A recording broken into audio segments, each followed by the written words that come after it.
Well, hello everyone. Welcome to the qualification criteria. Thanks for joining in and viewing this with us. If you're watching it on the video, it's going to be posted tomorrow. So some of you are probably watching this tomorrow. So thanks again for joining in, and I hope it's really informational and helpful for you as we go through this. My name is Jim Crane. I'm the Director of Global Competition, and I also am the Director of Strategic Initiatives. I've got a whole team of directors here in the background waiting to help answer some of the questions. So if you have any questions, please post those in the chat and we'll get to them throughout the presentation. So welcome.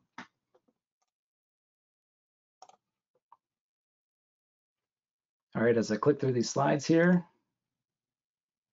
we go. The scope of this presentation, when we say the qualification criteria, really talking about the VEX IQ Challenge, VEX Robotics Competition, and VEX-U. The REC Foundation is involved in a lot of other programs as well, like RAD and things like that. This qualification criteria is actually specifically just for our VEX IQ, VRC, and VEX-U.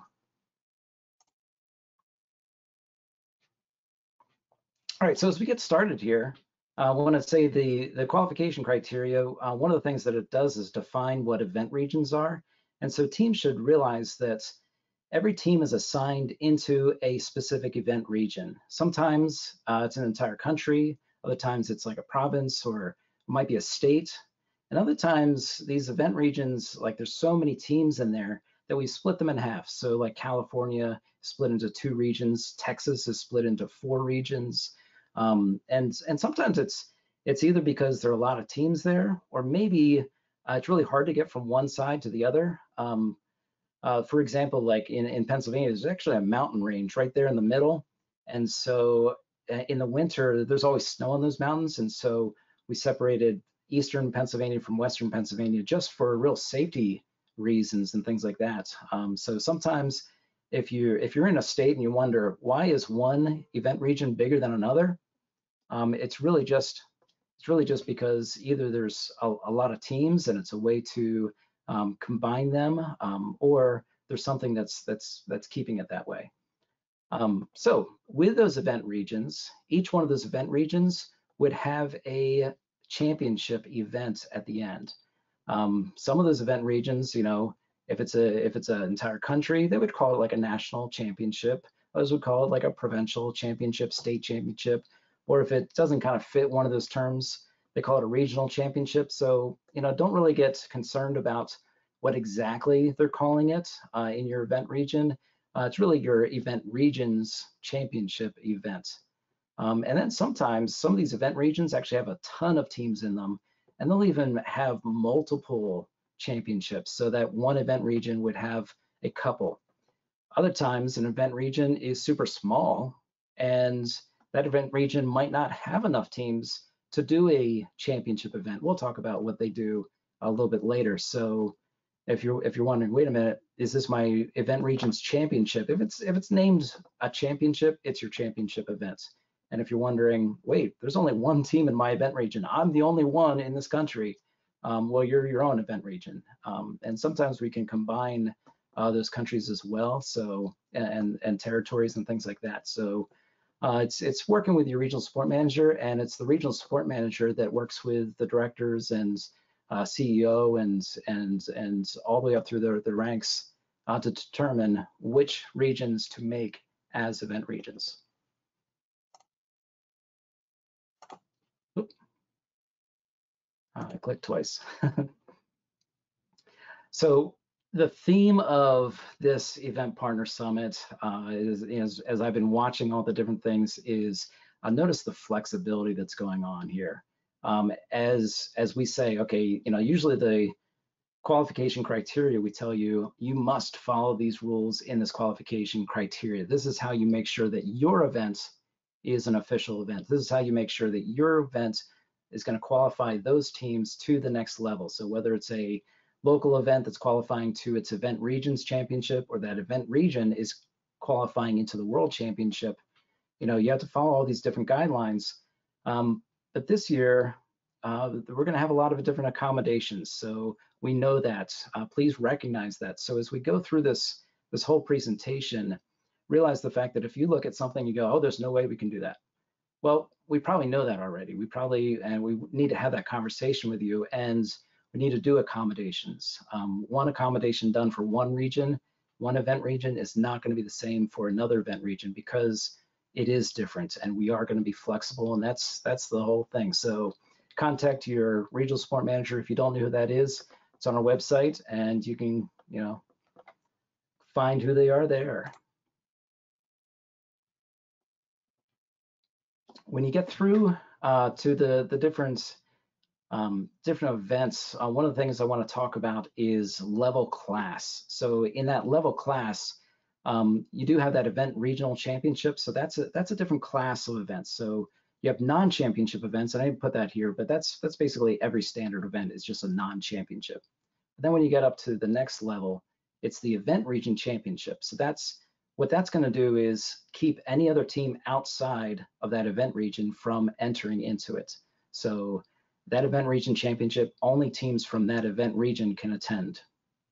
The National Open Championship is only for VEX-U, and the reason being that the United States, actually, the event region is the entire United States. So it's the way that we enable the system to do it is we have this special level class just for that, so that it allows anyone from the US, so in that national championship, any VEX-U team from the US can register for that.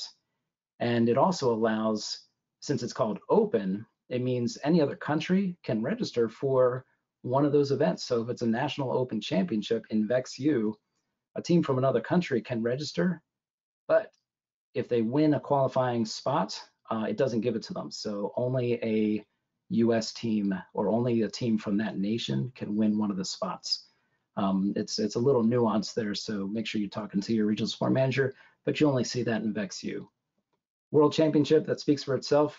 That's the World Championship. The signature events, these are special events that you can search for if you're looking for a big event. If maybe you're able to travel and you want to go to an event in another region, you're like, what's a good event for me to go to that I'll be able to see other teams?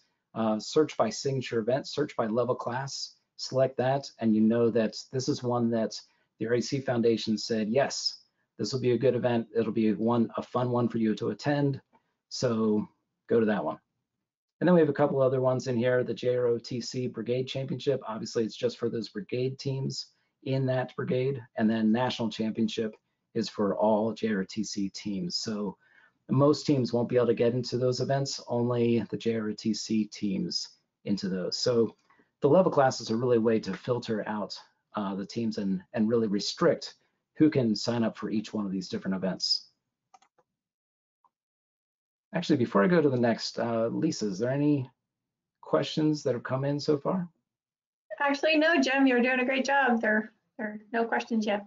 All right, if you have questions, please post them in the chat and we'll answer as we go. But I'll keep going then. In the qualification criteria, the next thing, so after we talked about level class of the type, what kind of event it is, then there's event types within that. So, we talked about the fact that you can have a tournament, you can have leagues, and then skills only events and scrimmages. And in the qualifying criteria, skills only events has always, for the last couple of years has said, these don't count. So skills only events, you can't do them. They're not going to qualify teams. They don't count. But this year we're going to elevate that up and allow skills only events. That's going to be a thing. Scrimmages is one of those things, is when you're in robot events and you're selecting what type of event you're going to have. If you select scrimmages, please know that none of your results are going to post. They're not going to qualify teams. They're not going to elevate anybody to the next level. It's not going to post to the world skills standings if you do skills scores. So be very careful about selecting a scrimmage. Sometimes that term is used in different countries for different ways. And so you want to be really careful about the fact that that a scrimmage just means that it's just for fun and results don't matter. What that means is that if you want to try something out and you're like, hey, you know what? We want to get together, we want to have an event, and the RAC Foundation says, no, we're not going to allow that to be a qualifying event. Well, you can still do it just as a scrimmage, but it has to be listed as a scrimmage. And so you can try something, you say, and we just say, yeah, at that point, anything goes. So you're allowed to do that. You can charge money for it. But the one big thing is make sure the teams know that are attending that, and how you make sure that they do is that you make it very clear in your event description, make it very clear in the title that this is a non-qualifying event. It's a non-traditional event. There's something different about it that, it's buyer beware. Make sure that they know what's going on. When you do a skills only event, I have it as a different bullet here on this slide, but it's really going to be done under the tournament category. So when you're picking what type of events you want to do, skills only will be listed as a tournament, and then you'll have to put skills only in the title. And then, even with that, we're going to have different categories of skills only events, whether it's going to be in person, whether it's going to be a video conferencing or video submission. So depending on what is allowed in your event region, what's not allowed, all those kind of things. I'm sure there's going to be questions about that. So Lisa. So Jim, there is a question. It's not directly specific to this one, but I'll go ahead and read it. It says it was previously mentioned that teams that qualified to Worlds last year, I think that was the year before that, really, the one we actually did, through excellence, would be invited to this year's World Championship. How does this affect teams with middle school age students that are now high school aged? That's a great question, Lisa. When I get to the qualifying to Worlds slide, if I don't answer that question, can you read that to me again? Because absolutely, definitely want to hit that. Thank you. All right, so I alluded to the fact that there are rules that you have to follow, and if you don't follow these rules, just list it as a scrimmage. And I also alluded to the fact that you can get an accommodation where you're allowed to break it anyway. So that's that flexibility. We do want you to list your event on Robot Events at least 8 weeks prior to the start date. The reason for this is giving teams a chance to see it, prepare for it, come to it. So it's not just a surprise and you're hosting an event tomorrow and all the teams show up. We want to give teams a chance to know what events are out there. One of the things that happens to us every year is we have teams contact us, schools contact us and say, hey, we want to be part of this program. We hear that VEX robotics competition is awesome and we want to be part of it, but we're looking on robot events and we don't see any events. Well, they're usually calling us in June, right? And there's no events posted yet. And we tell them, don't worry, they're coming, they're coming, they're coming. Well, this helps us get those teams involved and things like that, where if you're posting your events 8 weeks prior to the start date, then we can point to it and say, yes, there is an event coming up. That does not mean it has to open for registration. Right now you can post an event 8 weeks before, but then not have a registration open right away. And that's totally acceptable. So that gives teams a chance to prepare, but it also gives you a little bit of flexibility that if all of a sudden you need to postpone it, there's nobody registered to that event yet. So, kind of no harm done other than it's like a save the date kind of thing. 16 team minimum, that's kind of been a standard. Again, if you can't have 16 teams there because of COVID, make sure you do accommodation form. And that's, what that really means is talk to your regional support manager and they'll say, yes, we know that makes sense. We're going to accommodate that. We do ask that you finalize the results 48 hours within completion of your event. It really stops the emails that come to you. So this is really to protect you. Obviously it doesn't really matter that much other than the fact that we get a lot of teams that contact us, contact you, just saying, hey, when will the event be posted? We like to say, well, we told them 48 hours, so wait 48 hours. The other thing is the 6 organizations. Again, this is going to be really tough this year. So if you can do this, you don't have to ask for permission. This is what you're doing standard. If you can't do this, this is what the accommodation will have to be done for you. So you have to say, hey, our organization is not allowed to meet with any other organization. Can we still host an event? If we say, yeah, for sure, we know about that, then you can move forward and know that everything's in the up and up. If you already have 6 organizations there, or you only have 3 and there's 33, it's evenly split, you're fine. You don't even have to ask permission. You can just do it. This is only for tournaments. So leagues have no organizational requirements. Skills only events are considered a tournament, and so would have the organizational requirements unless you get that accommodation. Invitational tournaments, so basically all leagues are invitational. You can have them open or you can select who's in it. It's totally open for you to do.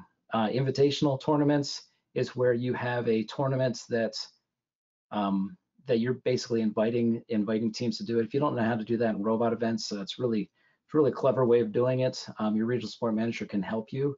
And this year we might have a lot more invitational tournaments. So again, if you have to select, if your school is saying, yes, you can host a tournament, but only if you bring our school and the 2 neighboring schools, but you can't bring the schools from that other county in, well, you're basically going to have an invitational event, and we will allow that if we work through some of those details with you and say, okay, why are we doing this? Is it actually helping more teams play? Totally fine. But just let us know so that we can say yes.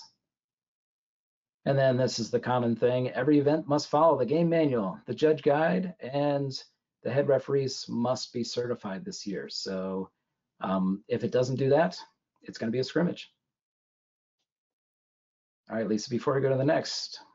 Yeah, there's actually a couple of questions that came in about scrimmages. I think once they thought about it a second, they got them in there. The first one was, are scrimmages limited to only registered teams? And what about teams that are not officially registered?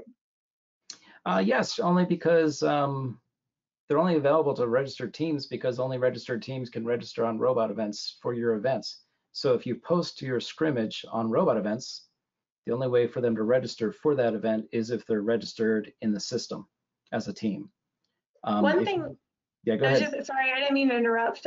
Bill did share that since it's a scrimmage and it's not being uploaded to robot events, that those that do want to register for the scrimmage through robot events would need to be registered, but the EP could manually add those teams into Tournament Manager.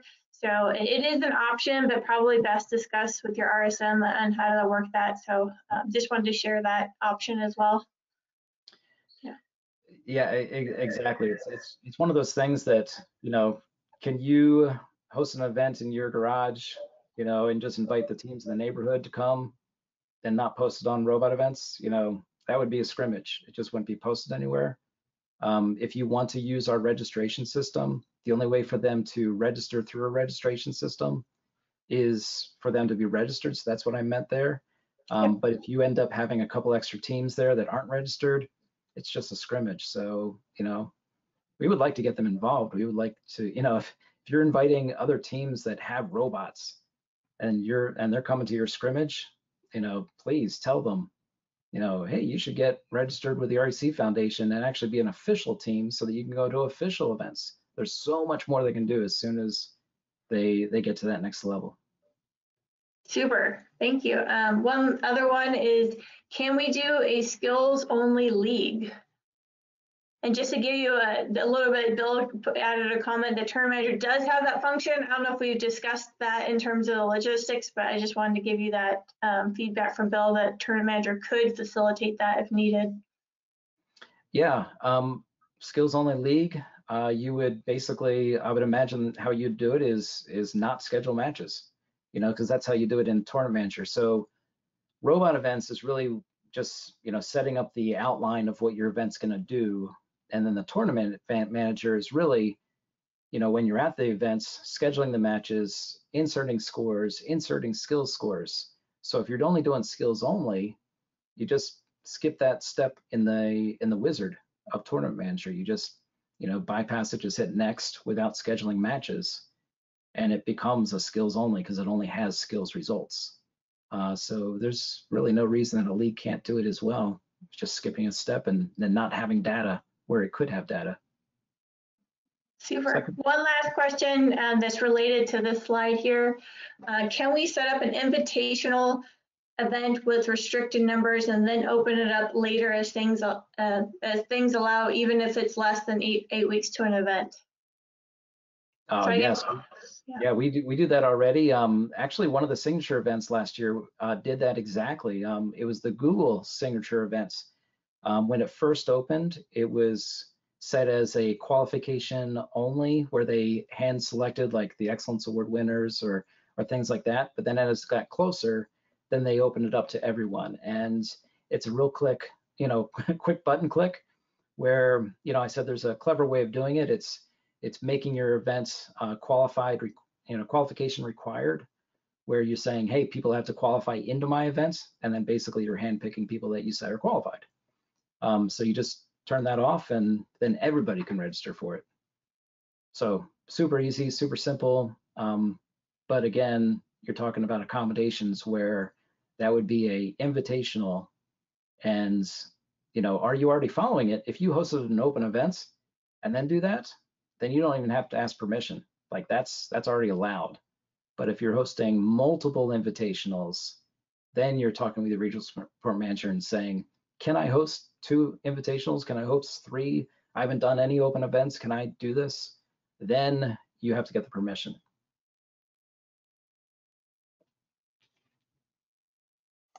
All right.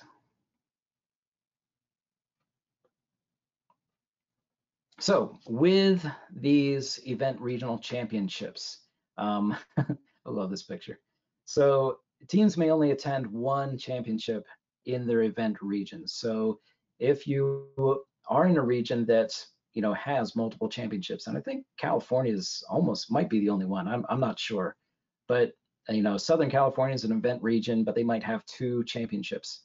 They'll qualify to both, and then they have to select which one to go to. They can only go to one of them. They can't go to one weekend and another one the next weekend. So everybody, when you're going to your event region, you can only pick one of the championships, but you will qualify to every championship in your event region if it has multiple, but then you have to pick one of them. Teams outside your event region cannot attend that event region's championship. So if you're in the,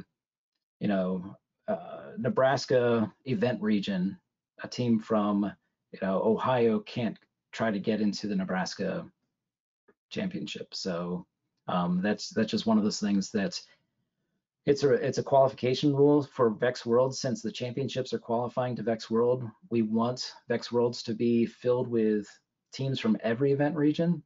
And so if we allowed teams to come from different event regions, we could end up with some event region that doesn't have representation when we don't want that.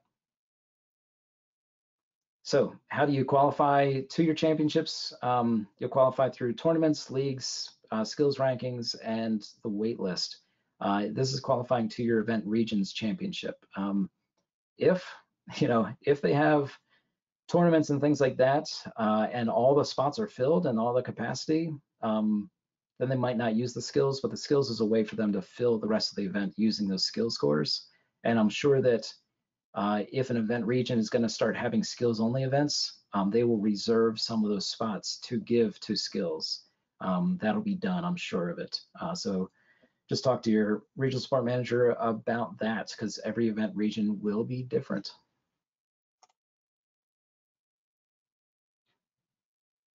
Now, this is the slide I was talking about. So I've kind of forgotten that question a little bit. It has to do with grade levels, but I remember now. Okay, so the qualifying to VEX Worlds.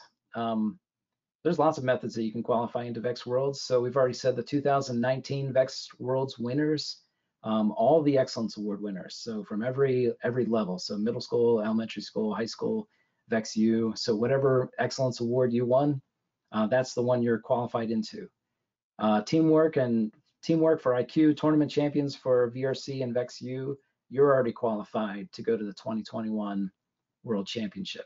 All the robot skills champions from every level is already qualified. So we already have teams that are qualified to VEX Worlds. The signature events, that's a way to qualify to Events Worlds. I'm skipping the regions championship on purpose here. Because signature events, you can also qualify to VEX Worlds. Online challenges, all of the 2020 winners that won last year, you're automatically going to be qualified this year. So if you qualified to the 2020 VEX Worlds through an online challenge, you are qualified to next year's. And we're going to have a lot more online challenges this year, even more to come. So that'll qualify even more teams to VEX Worlds. And then, we'll fill it out with a wait list.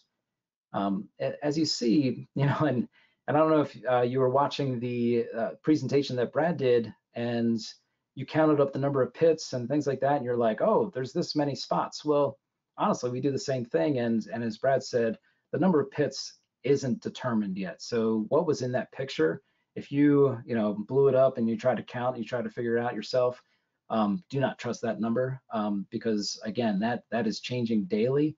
So, if you were really clever and trying to do that, good on you, but that number isn't going to be right. So, but with this, we already know we've got a bunch of teams already qualified through VEX Worlds. We have a bunch of teams that are qualified through skills.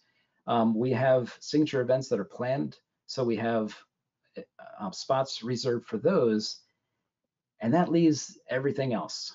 So everything else, all those extra spots now are divvied up to all the different event regions championships, or to the event region. And then an event region gives some to their championship and some they'll do through skills. So each event region, if you're wondering how many spots is my event region going to have, well, that's the calculation that we have to do. And you've already heard that we don't know that answer yet. So that's why, typically by now, you know how many spots California has, Texas has, Australia has, UK has, Mexico has. So you would know how many spots, but this year we don't yet, and we don't want to release that yet until we get a little more certainty on how many spots we have to give out. So you're going to have to be a little bit patient with us with the event regions spot level, just because that's where we give out the rest of the spots, and we determine it based on how many teams are in your region compared to everybody else's. But since we don't know the total number, we don't know this. And I'll tell you right now that a couple weeks ago, we were still adding online challenges and plans, and so that was using up some more spots that would have potentially gone to event regions. So we have to know how many spots we already have accounted for, how many spots we're about to give, so that we know how to divvy up, and the rest is just math. How many event regions get. So if we know we have 1,000 spots left, and you have 1% of the teams, you'll get 10 spots. So I mean, it's simple math at that point. The hard math is how many teams can we have at VEX Worlds. When we get down to the wait list, that's after we've given away all the spots and we've told you how many you have. Then, we start hearing, well, this team can't come, or this spot didn't end up getting given away, or we find out, oh, you know what, we can get 10 more teams in here. So then what we'll do is we'll look at, were there any teams that, were from a certain region that none of them could come? But wait, there's one team from that region who did well in their skills. They did this or that. And so let's give that team a spot because there's nobody else from that region that was going to come. So we might do that. We could just go to the skills list. If all of a sudden we're like, well, everybody's coming. So, from every region. So let's give it to this. So if you are interested in coming to VEX Worlds, it's not first come, first serve on the wait list. It's not what's your highest skill score. It's not where you're from. It's all those things together. But please don't put yourself on the wait list if you know that you can't come to VEX Worlds. If your school's already told you, no way, you can't come, there's no reason to put yourself on the wait list. But if you already know, yes, we can come, then we'll know, hey, you're one of the teams that we should look at. See, are there any other teams in your area? See how well you did this year. Are you, qualified to be in VEX Worlds? If we think yes, we'll invite you if there's spots. I'm going to pause there. I'm sure there's probably a question or two. Yeah, so Joe, I'm just going to go back to that one question. I think the scenario they were talking about, like if in 2019, say they were on a middle school VRC team and they won the Excellence Award, and their team gets invited back for this year's, what happens to those students that were middle school students but are now high school students? Kind of talking, I guess the bigger question, is the qualification team-based or student-based, I think is what they're trying to get at. Yes. So we've had this happen basically every year because we always invite the VEX World teams who won VEX Worlds the next year. We've always done that. And if they're seniors in high school, like the 12th grade or the top level of high school, and they won, and then we invite that team back the next year, we do invite that program back. We do invite that team. So it wouldn't be the students, because the students are now in college, and that's a whole other thing. They might not even have a team. They might have gone to different colleges. So no, for those, it would be a team thing, not a student thing. So it's not connected to the students on the team. So whatever the team number, team letter was that won, that team number, team letter is now qualified in that same grade level. But you know, we are working on other things that are involved more in the online challenge world that is more student based, and that kind of stuff is coming later. Perfect. I'll ask one other qualification question, and I'll save the other ones for the end. I know this has been talked about for years, but has there been any talk on multiple bids by one team? And what I mean by this, if a team has already qualified to Worlds and they qualify again, can that spot be passed on or given to another team? That's a great question, and I have a slide coming up about that. So remember that question, and we'll hit it. Hopefully. Well, we'll get to it. All right, so at an event region, at event region's championship events, and everybody's seen this, we have an award priority, and this works for your local events qualifying to the event region's championship, and it also works for event region championship qualifying into VEX Worlds, also signature events qualifying into it. So any event that qualifies to the next level uses this priority. So if you only have one spot to give, then we say, well, you have to give that to the Excellence Award. If you have 3 spots to give away, then it's the Excellence Award and the 2 teamwork champions. And this is looking at IQ. You know, 4 spots, we tell you exactly which awards to give away. We did change this last year. So if you're really perceptive here, you've noticed that the Innovate, Think, Amaze, Build, and Create have been reshuffled a little bit when they occur. So we've moved some of the judging awards up, and they also changed some of the orders. So I believe this was covered in the judging, but if you have questions about this, I'll be happy to explain a little bit more. But that's the IQ, and VRC didn't change at all. Oh, I'm sorry. It did. It didn't change in moving anything up, but Innovate did get advanced. I think Amaze was first, and now Innovate and Think is before Amaze. And so the judging team did an awesome job re-looking at this, listening to feedback. One of the comments that I still remember from last year was the EP Summit is, you know, someone said, you know, do you look at the qualification criteria and what awards qualify and how you qualify, even state championships versus everything else? Is this reassessed every year? And absolutely. And this year was one of the biggest changes was that priority level of those different awards.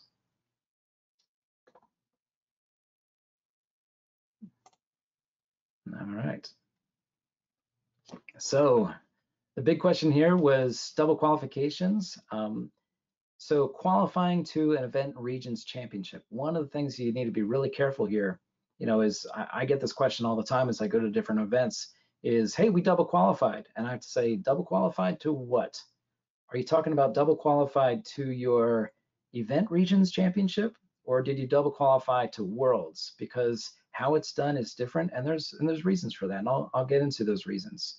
But with this, I am just talking about qualifying from a local events, from some event that's happening at a school into their championship.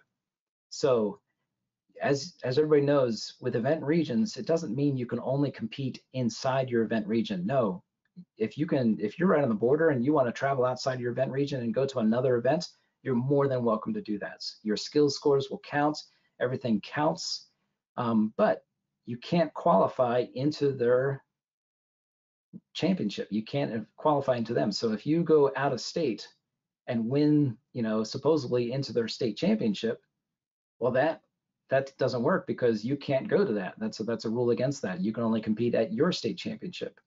and then going to another state to win a spot into your own state championship wouldn't make sense because not all event regions are the same. So we don't want you traveling to a region that maybe it's, your region has been around for 10 years, another region just started last year. So you travel there to qualify just to get into your own state championship. That doesn't make sense, that doesn't work. So if you go out of state, you can't qualify into their event and you don't qualify into yours. The only thing that works is your skills scores will post. And if your region uses those skill scores, then they'll use your skill score. But qualifying in an event regions championship, so if an out of region team wins or the same team wins multiple spots at an event, then you fill that with a skills ranking from that qualifying event.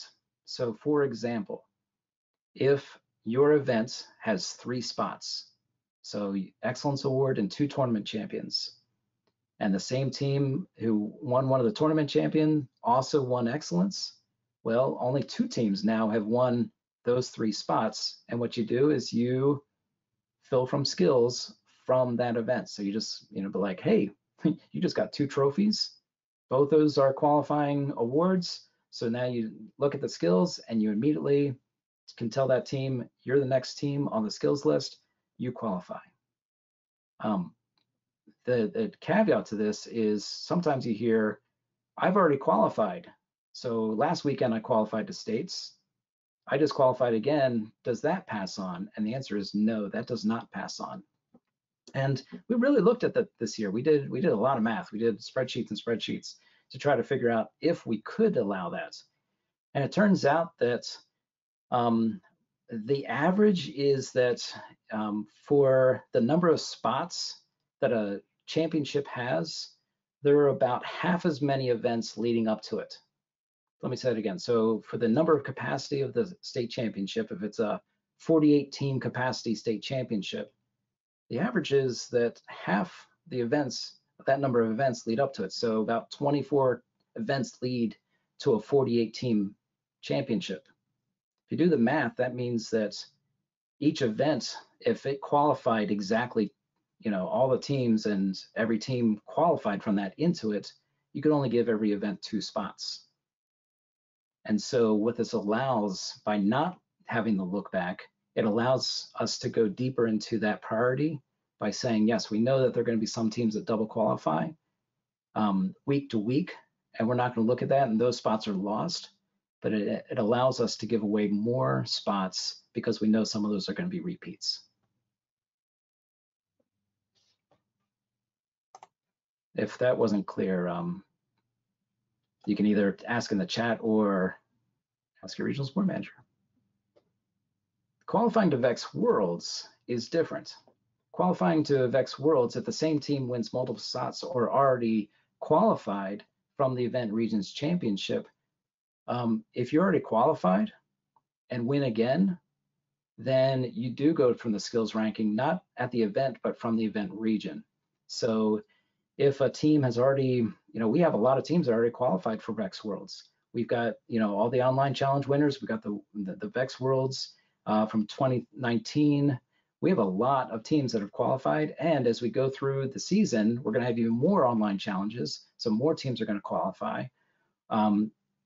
And we're going to have signature events. More teams are going to qualify. So by the time you get to your championship, you might have a half dozen teams at the state championship already qualified. If you're in a region that has something like that.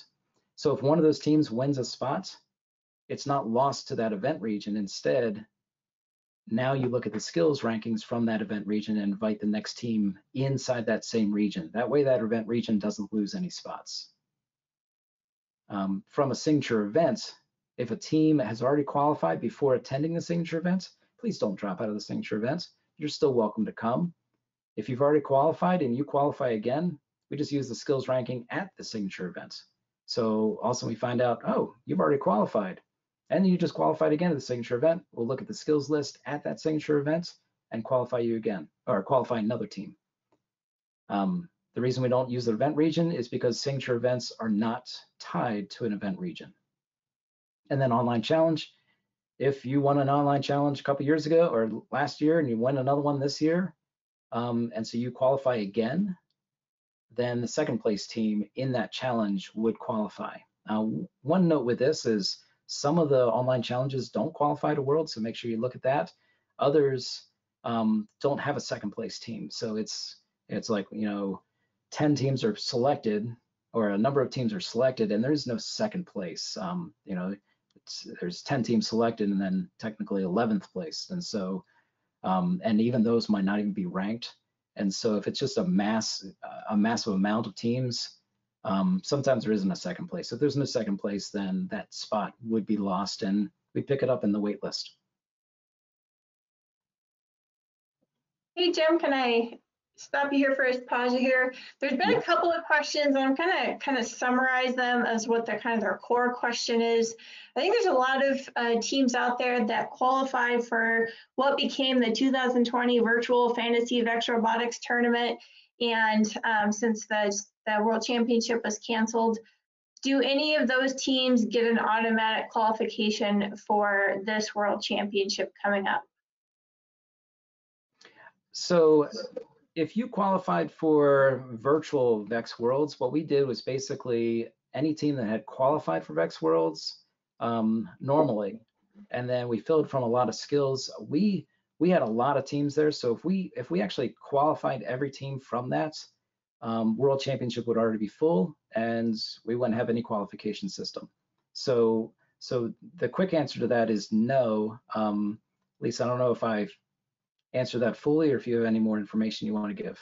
No, that's perfect. I think that was kind of the confusion. There's a lot of questions like, I qualified to Worlds last year at skills, am I on the list for this year? And there's just several of those general questions of, or qualified as an Excellence Award winner, am I qualified again this year, kind of thing. So I think you answered that perfectly. Yeah, so if you qualified to VEX Worlds last year, and we turned that virtual, we basically invited way too many more teams than we could, we invited an entire World Championship worth of teams, and so we can't then just invite everybody again, or we'd be way over full. So no, and that's why when you look at it, it's not the winners of the VEX Worlds 2020, it's the VEX Worlds 2019. It's the last time we had the live VEX Worlds, and those are the teams that qualify. And Jim, I can probably chime in here and help real quick. I know that monitoring the chat here, there's a number of questions about, did I qualify last year? Didn't I? And to Lisa's point and your clarification, Fantasy Worlds invitations don't necessarily represent VEX Worlds 2021 invitations. What I can commit to is that by the end of the first week of August, we'll have our first set of invitations out. And if you think you should have gotten one and you haven't, contact us then. Yeah, that's perfect.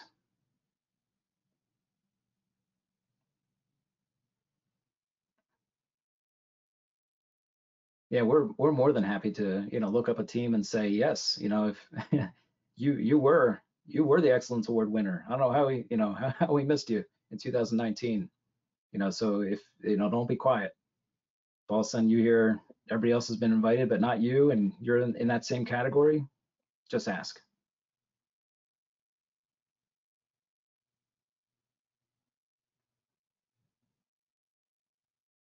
Any other questions out there? I'm going to wait toward the end. I think I'm going to let you keep going.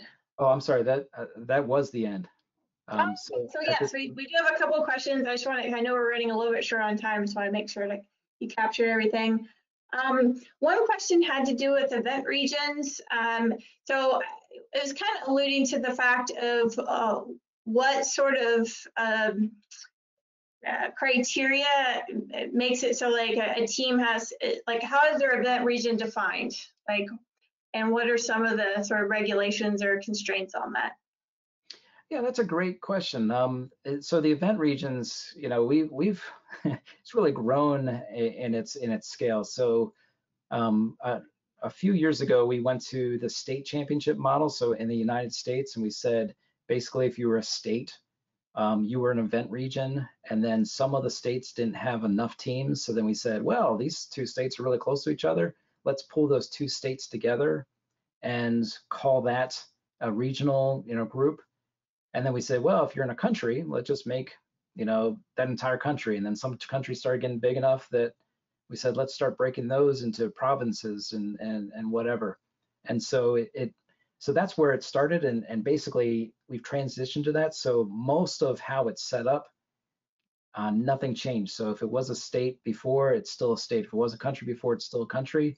But as we've seen the need, and it really comes from the regional sport manager, as we've seen the need to say, you know what, the state is too big, it has too many teams, like Texas. Let's break it into event regions. It's based on that kind of thing. Like I said, California has always been one region forever. This is the first year it's broken into 2 event regions. So Texas went to 4. Florida changed to 2 event regions last year, but they did it for VRC, I think high school, but not middle school. So it was even done by grade level. So yeah, so I mean, it's very flexible. I know there's in the British Columbia, up in Canada, there's an island in Vancouver that's its own event region, just because there's a ferry boat that's really hard to get on, and so it's just the travel necessitated having that as a separate event region. So sometimes it's by geography, other times by just sheer massive number of teams in an area. So just a follow-up question to that, if I'm a team and I really want to go to an event region championship somewhere else in a different place, is it okay for me to register my team using a different address? No, unless you are there. So the teams don't get to pick their event region. Instead, your regional sport manager does that. And so basically, because we don't want to have teams travel long distances and things like that, outside the controls. So we select the event regions for the teams, but we do have areas where if you're on the border of something, we say, well, we're gonna slide you into this event region, even though, like, if you live in one state, you might be in the other state's event region just because you're closer to their championship. It's really based on more distance than anything. But no, it's not up to the team itself. The team can request it, and then it's the regional sport manager that then works with the directors, because obviously this is a global competition, and we need to really make sure that everything's fair and works well for the entirety of the organization. Super.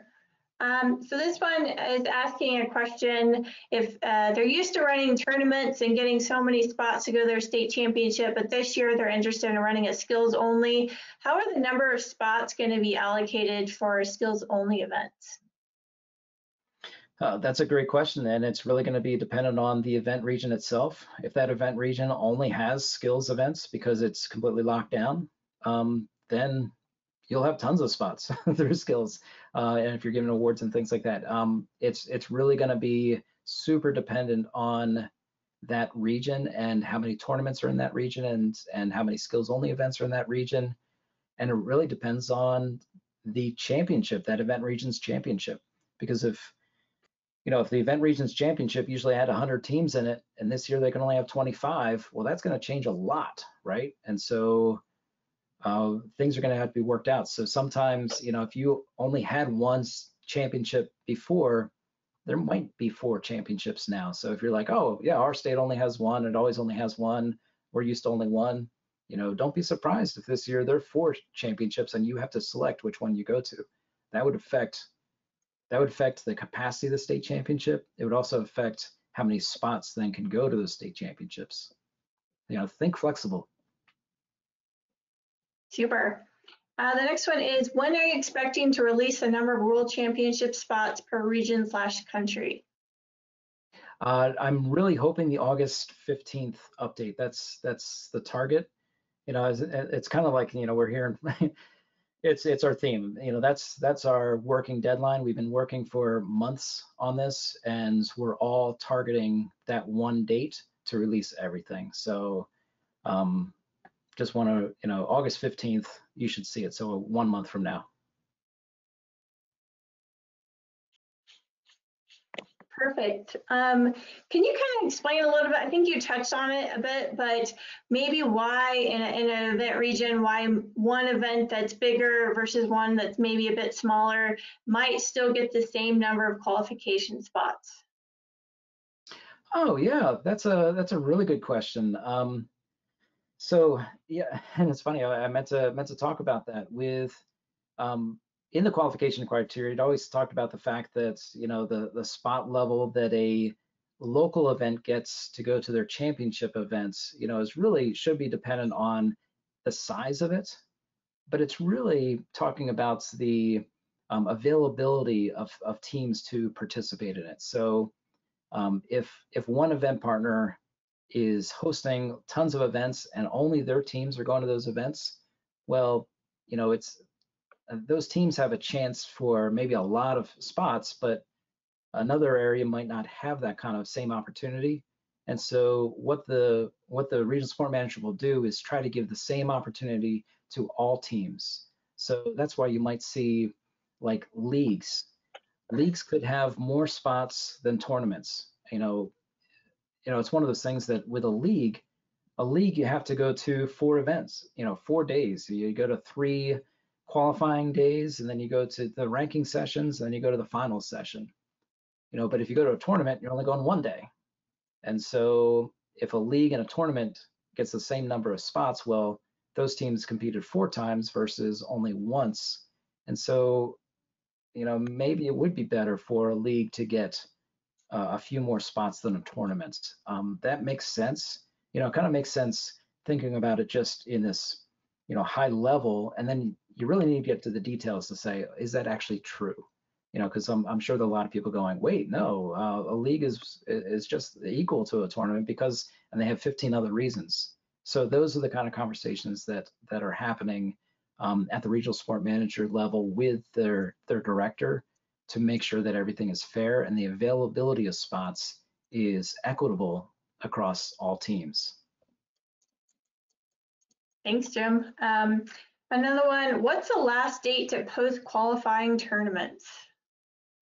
The last official date so qualifying tournaments, I'm sorry, are they asking about a qualifying tournament to their championship event, or are they talking about a qualifying tournament to World Championship? I think it's to their individual event region championships.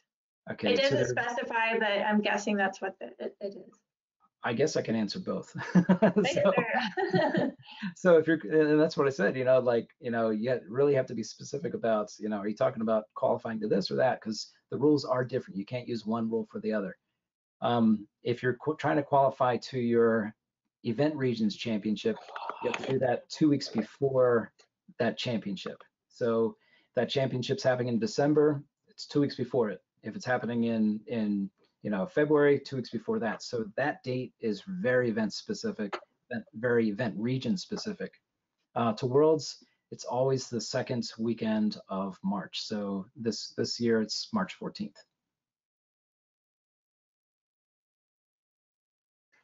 I had another question about giving out judged awards at events. Do all events have to give out like the Excellence Award or other judged awards? Bill, do you want to answer that? I can answer that. That would be no. That is not a requirement. And in fact, if no teams are qualified based on, for example, no teams turning in notebooks early in the season, they should not give out an excellence or a design award. That's in the judge's manual, guide, excuse me. And there may be 2 questions in there. One is, do those awards have to be given out if they are to be offered at the event? And Tarek answered that. But as awards, it's up to the event partner to work with the regional sport manager to determine what awards they wish to give out at the event.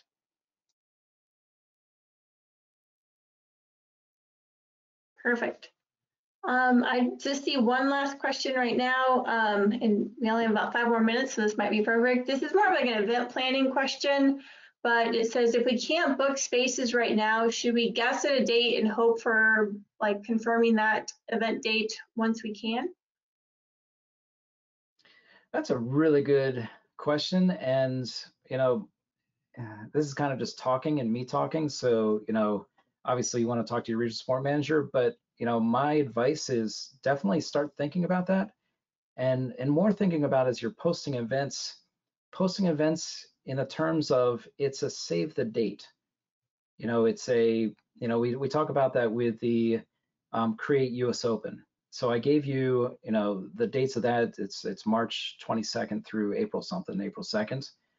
Exactly when middle school is playing, exactly when high school is playing is unknown, but still want to tell you that, hey, this is the range that we're thinking. So as you're planning your events, if you don't know exactly if you can host it or not, you know, that's where you can post the events, but keep the registration closed so nobody can actually register for it.